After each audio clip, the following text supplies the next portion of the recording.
Assalamualaikum dan salam sejahtera. Bertemu lagi kita dalam kelas Bahasa Melayu Sekolah Rendah Tahap 2. Hari ini kita akan belajar penulisan bahagian A. Bersama saya, Cikgu RO. Pada akhir pembelajaran, murid akan dapat memahami arahan pada soalan bahagian A, mengetahui cara dan panduan menulis ayat pada bahagian A dan membina 5 ayat dengan lengkap. Mari kita lihat panduan untuk murid. Soalan bahagian A mesti dijawab. Tiada had bilangan perkataan, tetapi hanya terhad kepada 5 ayat sahaja. Markah diberi berdasarkan idea 5 markah, bahasa 5 markah yang membawa kepada 10 markah keseluruhan. Antara kemahiran yang dinilai ialah memindahkan maklumat daripada paparan grafik. Masa yang dicadangkan dalam bahagian ini ialah 15 minit sahaja. Pemeriksaan dibuat secara analitik iaitu idea dan holistik bagi bahasa. Semak ejaan, imbuhan dan tanda baca apabila anda selesai menulis 5 ayat. Tips bahagian A untuk para murid. Pertama, baca arahan. Baca arahan sama ada arahan itu menjurus kepada aktiviti, situasi ataupun ayat lengkap. Kemudian, fahami arahan. Apa yang arahan arahkan kita bina ayat? Sama ada langkah-langkah, cara-cara ataupun sekadar ayat lengkap berdasarkan gambar sahaja. Teliti gambar dan cari aktiviti dalam gambar tersebut. Kenal pasti tema. Senarakan aktiviti atau situasi berkaitan dengan gambar. Aktiviti yang perlu dicari hanyalah 5 aktiviti sahaja kerana kita akan membina hanya 5 ayat. Semasa menulis, murid diminta membina 5 ayat lengkap. 5 ayat lengkap sahaja. Pastikan ayat yang dibina merupakan ayat yang gramatis, menepati bahan grafik, ada keseimbangan, ada perluasan ayat. Mari kita lihat contoh 1. Gambar di bawah menunjukkan suasana ketika tamat sesi persekolahan. Tulis 5 ayat yang lengkap tentang aktiviti tersebut. Jadi, murid-murid apabila mendapat kertas soalan, baca dahulu arahan. Jadi, arahan di sini ialah meminta kita membina 5 ayat lengkap tentang aktiviti ketika tamat sesi persekolahan. Mari kita lihat gambar yang diberi. Ya, gambar sewaktu murid pulang sekolah. Kita lihat dahulu gambar dan kita cari aktiviti yang terdapat dalam gambar. Lihat aktiviti yang pertama. Apakah aktiviti tersebut? Ya, berbaris. Berbaris ketika menaiki bas sekolah. Pandai. Apa pula aktiviti yang kedua? Ya, melintas jalan. Lihat, murid-murid melintas jalan menggunakan lintasan zebra ataupun lintasan belang. Aktiviti yang Yang ketiga, mengawal. Cuba perhatikan ada pengawal keselamatan memegang papan berhenti. Ya, ada orang menjual aiskrim. Aktiviti di situ ialah menjual. Seterusnya, ada 2 orang murid di bawah hentian bas. Jadi, aktivitinya ialah menunggu. Ada lagi aktiviti? Ya, ada 2 orang murid. Kelihatan 2 orang murid sedang menuntun basikal. Tapi ingat ya murid-murid, walaupun kita berjumpa 10 aktiviti, kita hanya perlu gunakan 5 aktiviti sahaja. Langkah membina ayat. Mula-mula, cari aktiviti di dalam gambar. Kita telah lakukan perkara tersebut. Kita baca arahan, kemudian kita cari serta label aktiviti dalam gambar.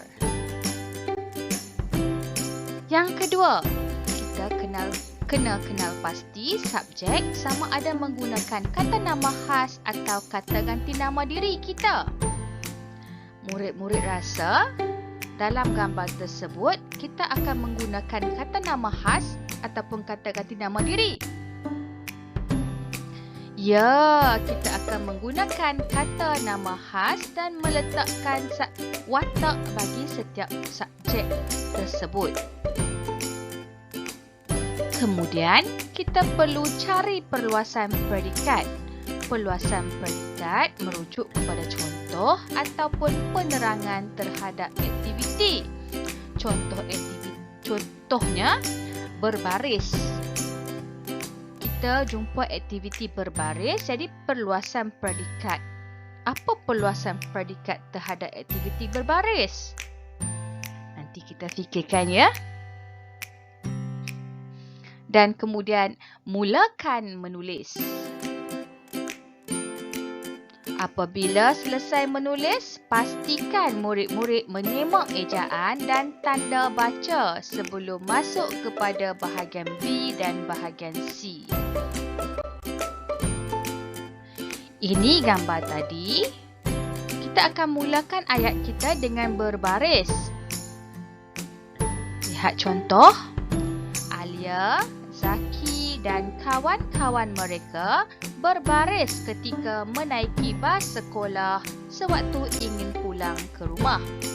Alia, Zaki dan kawan-kawan mereka merupakan subjek di dalam ayat di sini. Berbaris merupakan aktiviti. Ketika menaiki bas sekolah sewaktu ingin pulang ke rumah merupakan perluasan predikat. Ayat kedua, beberapa orang murid sekolah melintas jalan menggunakan lintasan belang untuk menyeberangi jalan yang sesak itu.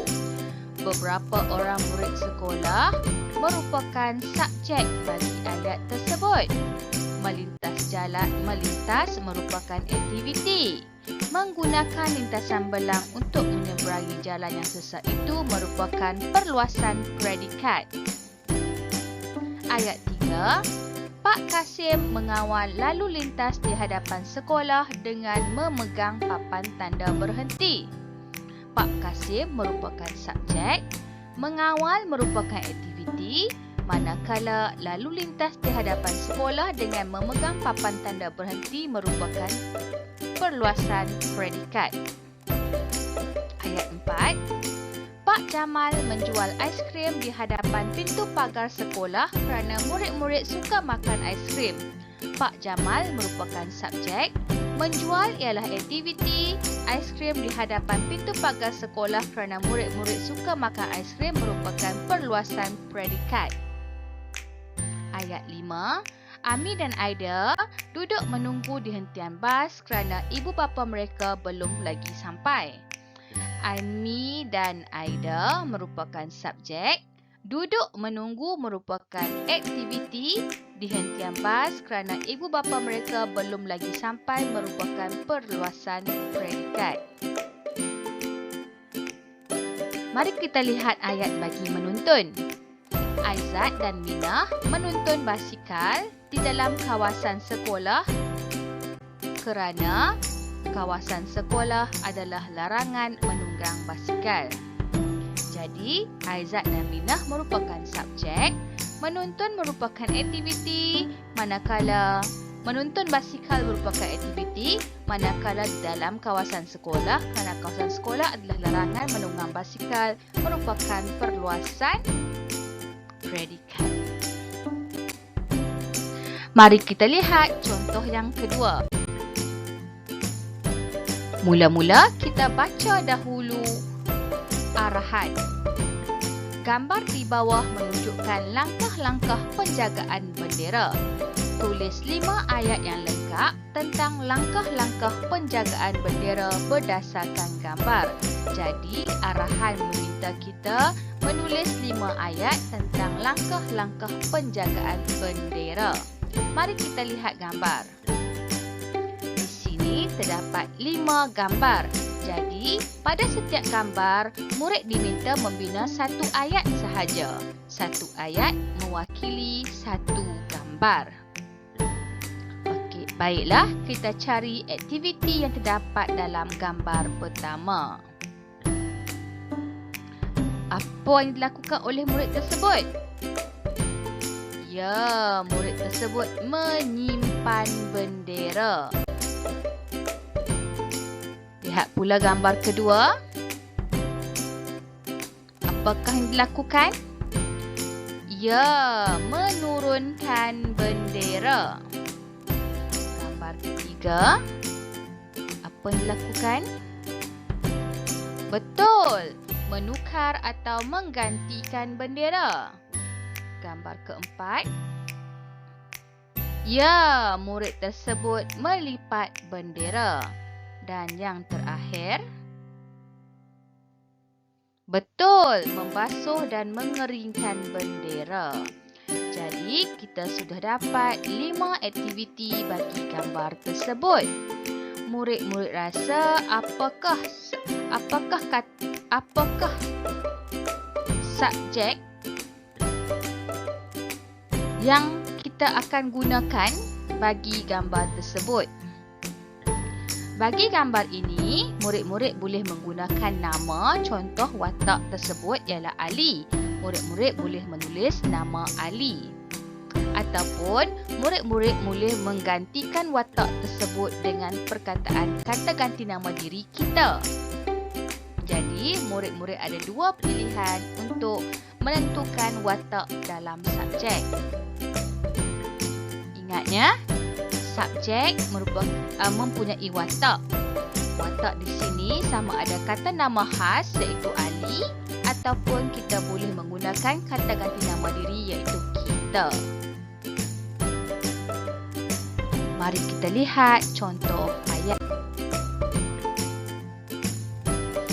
Kita wajarlah menyimpan bendera ke dalam kabinet atau almari supaya bendera sentiasa terpelihara. Kita merupakan kata ganti nama diri bagi watak ataupun subjek. Wajarlah merupakan kata bantu. Menyimpan merupakan aktiviti, menyimpan bendera ke dalam kabinet atau almari supaya bendera sentiasa terpelihara merupakan perluasan predikat. Mari lihat ayat kedua. Waktu pulang persekolahan, kita haruslah menurunkan bendera supaya bendera tidak rosak terkena hujan. Di sini, menurunkan merupakan aktiviti. Ayat 3. Kita hendaklah menggantikan bendera lama dengan bendera baharu jika bendera tersebut telah lusuh atau terkoyak. Lihat ayat 3, ada perkataan menggantikan iaitu aktiviti bagi gambar tersebut dan mempunyai predikat yang lengkap. Mempunyai perluasan predikat yang lengkap. Menggantikan bendera lama dengan baharu dan kita terangkan mengapa kita gantikan. Ia disebabkan bendera tersebut telah lusuh atau terkoyak. Ayat 4. Kita perlulah melipat bendera mengikut istiadat melipat bendera yang betul sebagai tanda menghormati negara. Lihat ya, melipat bendera merupakan aktiviti mengikut istiadat melipat bendera yang betul sebagai tanda menghormati negara. Ini merupakan perluasan kepada predikat. Kita menerangkan kenapa kita perlu melipat bendera dengan betul. Ayat 5, kita patutlah membasuh dan mengeringkan bendera jika bendera tersebut kotor. Jadi di sini, kenapa kita memberi perluasan predikat di sini ialah kita menerangkan kenapa kita perlu mengeringkan bendera. Jadi, kita perlu mengeringkan bendera jika bendera tersebut kotor. Basuh dan keringkan. Maka, tamatlah pelajaran kita pada hari ini. Murid-murid diminta untuk menyelesaikan latihan di dalam Google Form yang akan diberikan. Terima kasih. Jika anda ada soalan, sila kemukakan soalan di grup Telegram Bahasa Melayu Cikgu RO. Bye, berjumpa lagi minggu hadapan.